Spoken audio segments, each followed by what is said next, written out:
Assalamualaikum warahmatullahi taala wabarakatuh. Sabda Nabi sallallahu alaihi wasallam, al-mutamassiku bi sunnati inda fasadi ummati lahu ajru syahidin.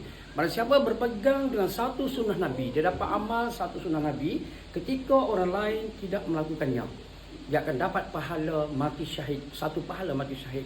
Mengamalkan satu sunnah Nabi, terlaksanakan satu sunnah Nabi, terdapat pahala seperti pahala mati syahid. Contoh, sunnah Nabi melaksanakan solat secara berjemaah. Kita pergi sembahyang secara berjemaah dekat surau, dekat masjid berjemaah, terdapat pahala. Dan juga kita dikira sebagai melaksanakan sunnah Nabi SAW. Orang yang melaksanakan sunnah Nabi, pahalanya umpama mati syahid. Pahalahu ajru syahidin, mendapat pahala mati syahid. Menuntut ilmu, kita pergi ke majlis ilmu, kita melaksanakan sunnah Nabi. Memakai pakaian serba putih pada hari Jumaat, memakai pakaian berwarna-warni pada hari raya. Itu antara sunnah-sunnah Nabi.